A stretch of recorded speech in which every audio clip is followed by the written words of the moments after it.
Aujourd'hui, avec le pasteur Joseph Prince, Zacharie 9:11, des chiffres très faciles à mémoriser. Voici ce qui est dit dans le chapitre 9, verset 12. Nous reviendrons ensuite sur le verset 11. Retournez à la forteresse, prisonniers pleins d'espérance. Aujourd'hui encore, c'est la déclaration de Dieu. Je le déclare. Je te rendrai le double. Prisonniers pleins d'espérance. Quelle merveilleuse expression.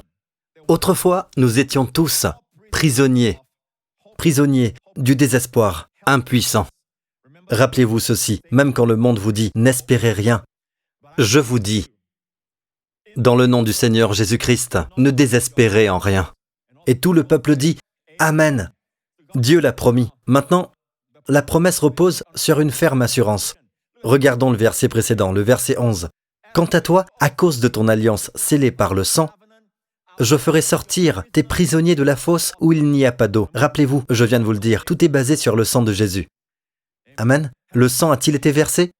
Dieu vous rend le double, non pas parce que vous êtes bon, mais parce que le sang de Jésus a été versé à la croix. Et nous sommes tous qualifiés. Amen. Si nous n'avons pas de péché, il n'est pas nécessaire de réclamer le sang. Amen. Le sang a été versé. Le saint sang, le sang du juste, le sang sacré a été versé pour laver nos péchés, pour nous donner une ferme assurance, car le sang a été versé. Nous avons une ferme assurance pour croire à la vie éternelle, pour avoir une vie victorieuse, pour avoir une vie de vainqueur, une vie qui glorifie Dieu. Puis-je avoir un bon Amen, peuple de Dieu? Quel merveilleux témoignage. Alors, cette expression, prisonnier plein d'espérance, Dieu dit, à cause de l'alliance scellée par le sang, je ferai sortir tes prisonniers. D'ailleurs, vous êtes libérés en passant d'une prison à une autre.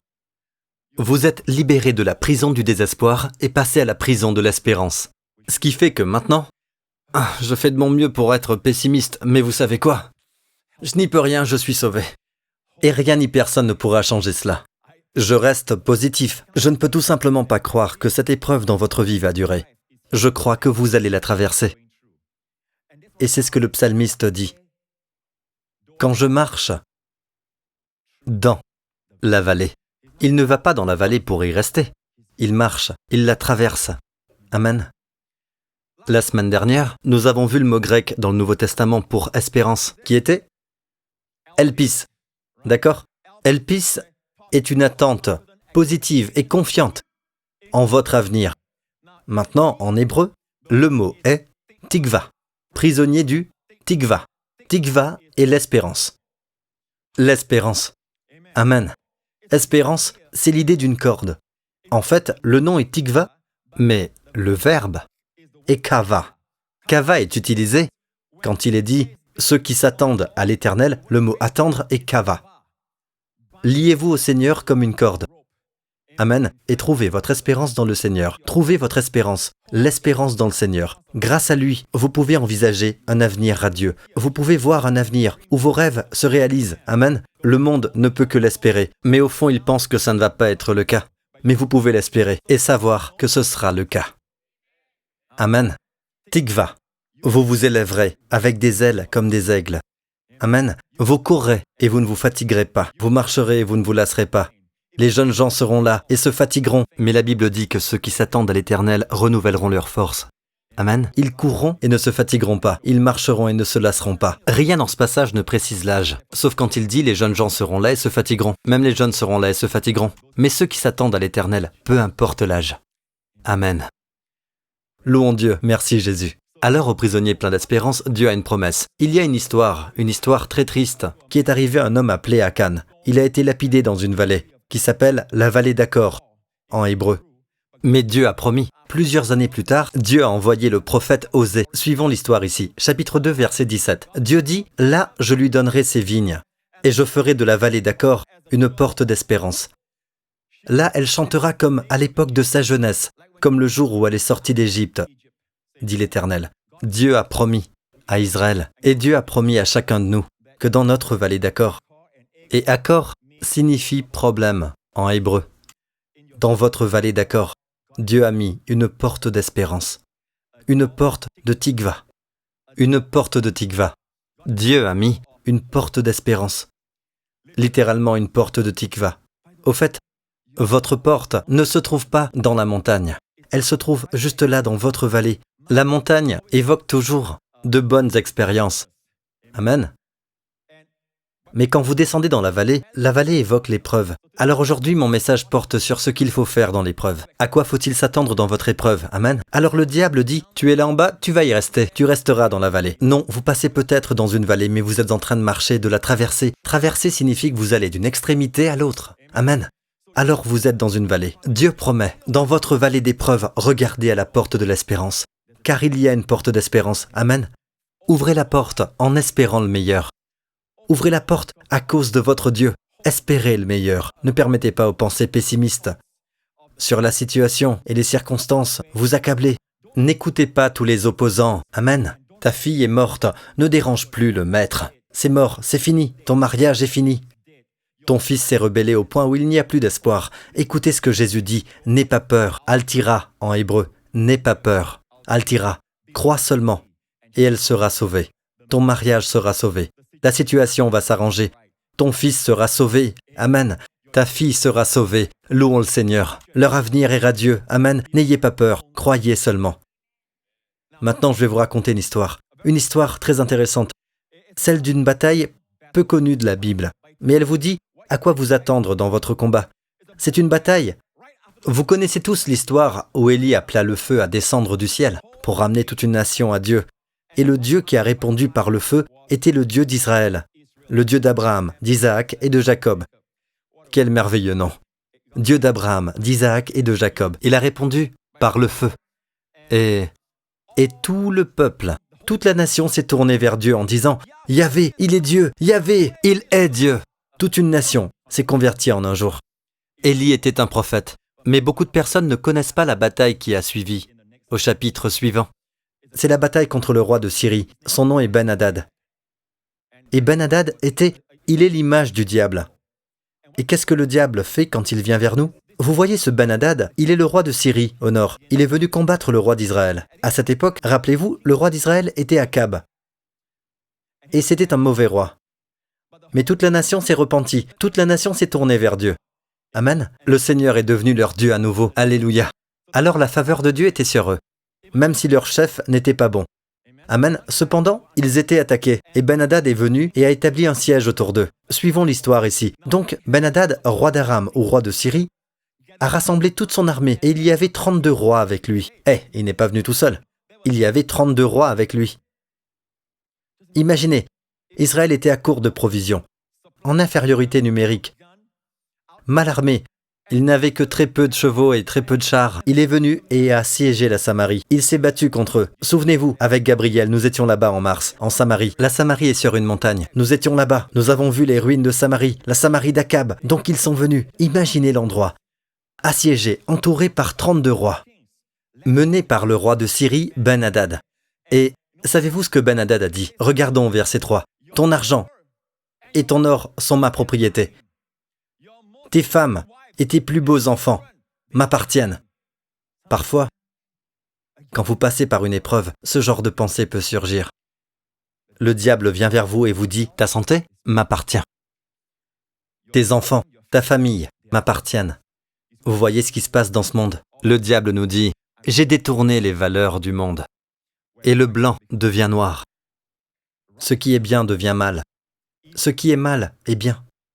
Ceux qui sont bons sont considérés comme mauvais, comme des personnes qui freinent le progrès de la société.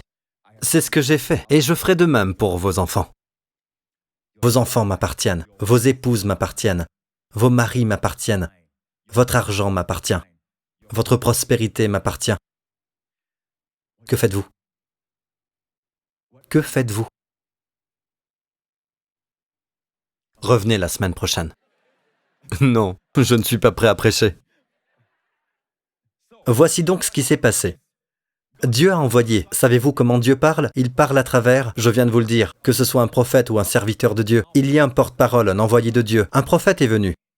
Nous ne savons pas si c'est Élie, car Élie vient de remporter une victoire, ne l'oubliez pas. Mais il y avait d'autres prophètes, et je pense que c'était un autre. Le prophète vient vers Akab. Et le prophète dit au roi d'Israël. Suivant.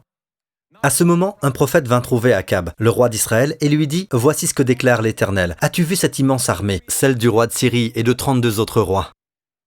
Attention, je vais la livrer aujourd'hui en ton pouvoir, et tu sauras que je suis l'Éternel. » Savez-vous combien de personnes comptait Israël? Très intéressant. Ils étaient 7232. Et les ennemis les surpassaient en armes, les surpassaient en nombre. Amen.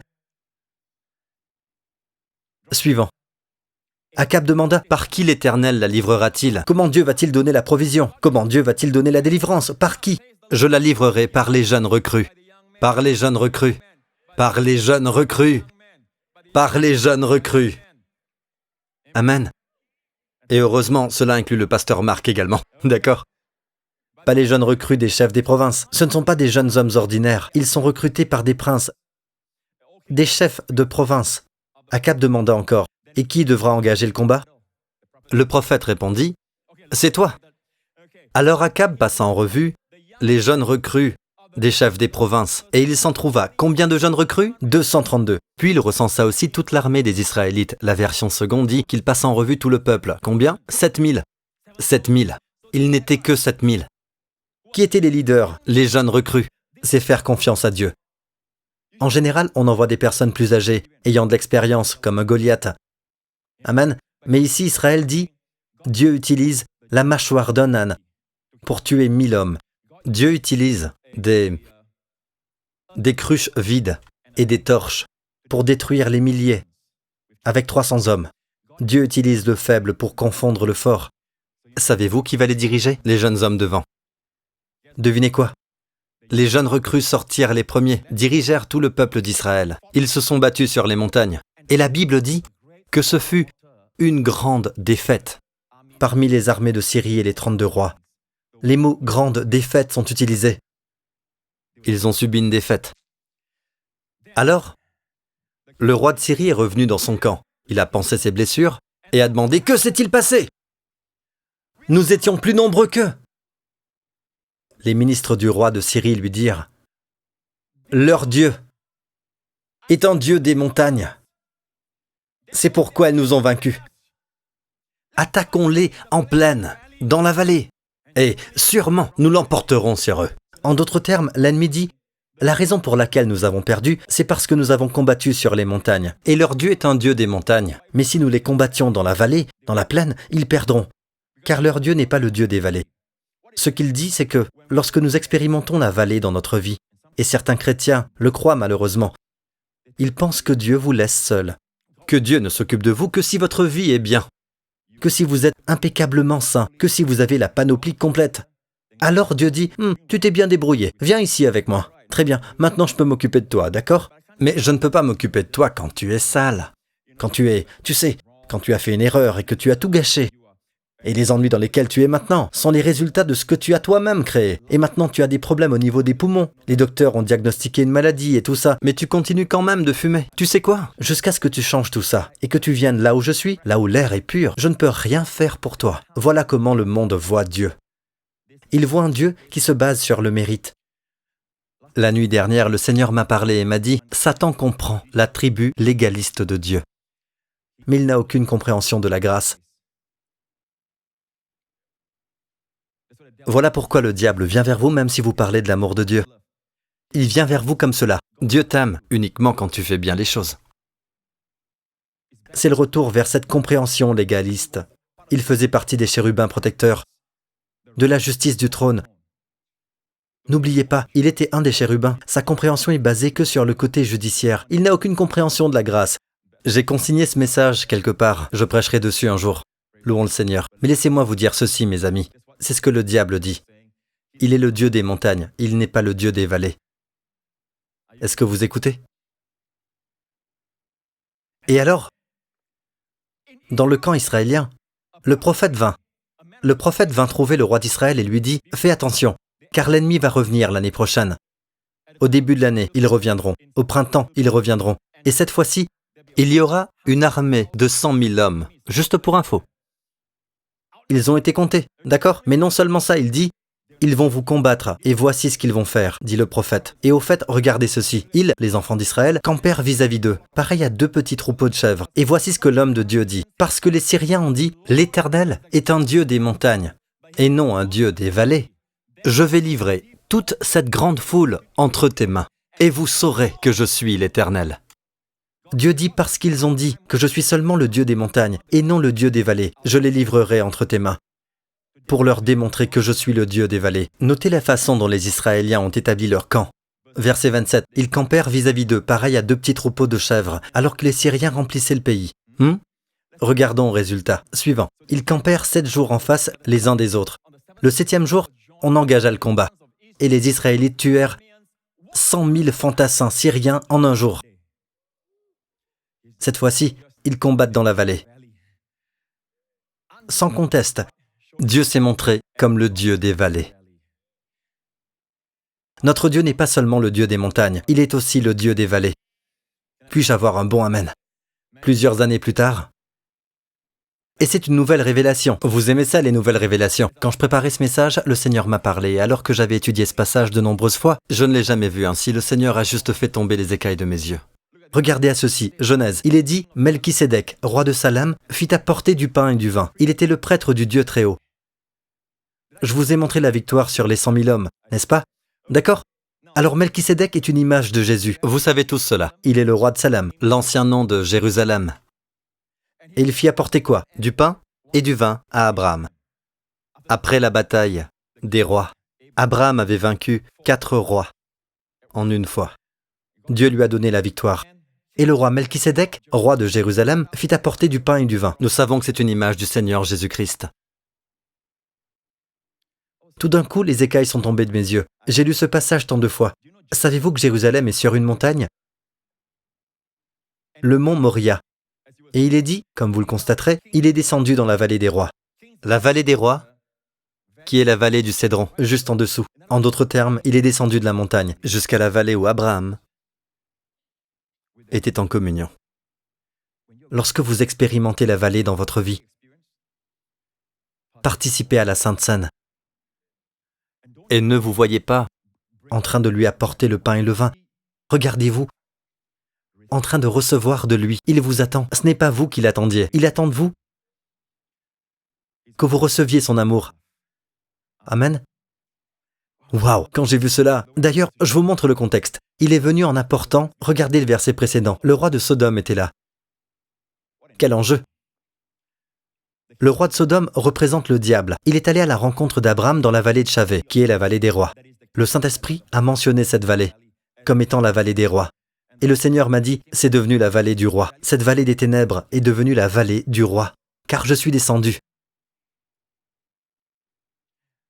Maintenant, pourquoi est-ce important? En d'autres termes, Melchisédek, Jésus, fit apporter le pain et le vin. En bas de la montagne de Jérusalem, le mont Moria.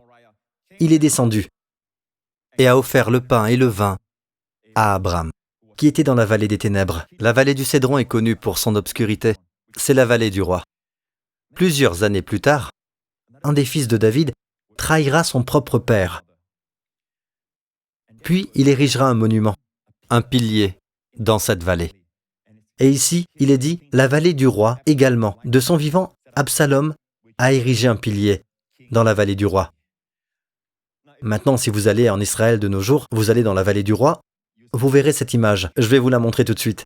C'est la montagne où se situe la ville de Salem, Jérusalem. Donc, Melchisédek est descendu de la montagne, jusqu'à la vallée à gauche. Voyez-vous le pilier d'Absalom? Maintenant, c'est tout à fait possible que ce soit une construction ultérieure. Il est fort probable qu'ils aient construit au-dessus du site original du pilier. Mais c'est toujours connu comme le pilier d'Absalom. C'est la vallée du roi. Alors nous savons que la vallée du roi est la vallée de Cédron. Et la vallée de Cédron signifie la vallée des ténèbres. La vallée des ténèbres est devenue la vallée de l'ombre de la mort, qui est devenue la vallée du roi. À cause du pain et du vin. Recevez le pain et le vin. J'avais l'habitude de penser, Seigneur, vous savez, Dieu mentionne toujours ces 3 éléments ensemble, le pain, le vin et l'huile. Le pain, le vin et l'huile. D'accord? Le grain, la vigne, le vin et l'huile. Où est l'huile ici? À proximité de la vallée, il y a un jardin. Et de nombreuses années plus tard, le plus grand fils de David va transpirer du sang dans ce jardin. Son sang tombera sur le sol. C'est la vallée au pied du mont, une montagne appelée le mont des Oliviers. Et il versera son sang dans un lieu où l'on pressait l'huile. Gethsémani. Gatshemane, un lieu où on pressait l'huile. Donc maintenant vous avez l'huile, vous avez le pain, vous avez le vin. Bien sûr, pour moi cette étude c'était comme Heaven came down and glory filled my soul. When on the cross my Jesus made me whole. et je vous le dis, j'aime le fait que quand je vous nourris, je me nourris moi-même. Je me nourris moi-même. Amen. Quelle belle image. En conclusion, permettez-moi de vous partager ceci. Quel est le verset suivant? Quand je marche dans la vallée de l'ombre de la mort, et le suivant, tu dresses devant moi une table. Dans la vallée. Regardez à la table. C'est la porte de l'espérance. La table est la porte de l'espérance. Amen. Que ton avenir n'a pas à être comme il est aujourd'hui. Dieu va le changer. Dieu est le Dieu de l'espérance. Amen. Louons le Seigneur. Merci Jésus. Pour ceux d'entre vous qui ne connaissent pas Christ, vous n'avez pas encore fait de Jésus votre Sauveur et Seigneur. Faites cette prière avec moi maintenant. Dites Père Céleste, je te remercie car Christ est mort pour mes péchés. Il est ressuscité d'entre les morts pour que je sois déclaré juste en lui. Tous mes péchés sont purifiés, lavés par le sang de Jésus. À tes yeux, je suis la justice de Dieu en Christ. Merci Père, mon avenir est certain. Il est rempli de beaux jours, rempli de tes promesses, rempli d'espérance. Jésus-Christ est mon Seigneur. Dans le nom de Jésus. Amen. Levez-vous. Louons le Seigneur. Alléluia. Êtes-vous bénis? Êtes-vous heureux d'être dans la maison du Seigneur? Amen. Vous tous ici présents, levez vos mains. Cette semaine, quelles que soient les nouvelles que vous entendrez et ce qui se passe dans le monde et tout cela, si vous ne pouvez pas les supporter, décrochez. D'accord? Cela vous pèse et vous rend dépressif. Parfois, vous ne pouvez pas faire autrement, car votre travail vous impose d'être au courant de ce qui se passe. Je comprends cela. Mais assurez-vous de mettre le casque du salut. Amen. En ce qui vous concerne, personnellement, vous n'êtes pas le monde. Vous n'êtes pas en Égypte. Vous êtes dans un pays où coule le lait et le miel. Vous êtes dans le monde, mais vous n'êtes pas du monde. Cette semaine, le Seigneur vous bénit. Le Seigneur bénit vos familles, car c'est la bénédiction du Seigneur qui enrichit. Il ne la fait suivre d'aucun chagrin. Quand elle vient, la bénédiction n'est attachée à aucun chagrin, à aucune douleur. Le Seigneur vous bénit, vous et vos familles, cette semaine.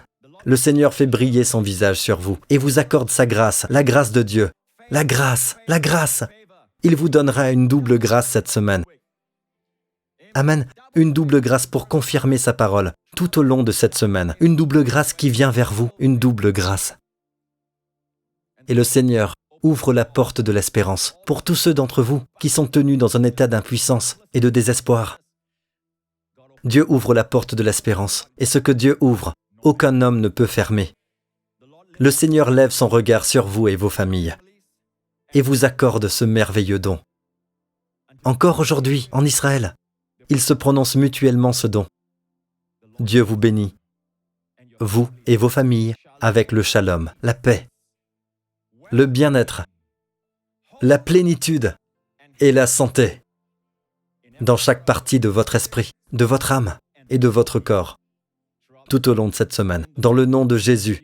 Et le Seigneur vous délivre et vous garde, vous protège tout au long de cette semaine, de tout danger, de toute infection, de toute maladie, de toute la puissance du malin, dans le nom du Seigneur Jésus-Christ.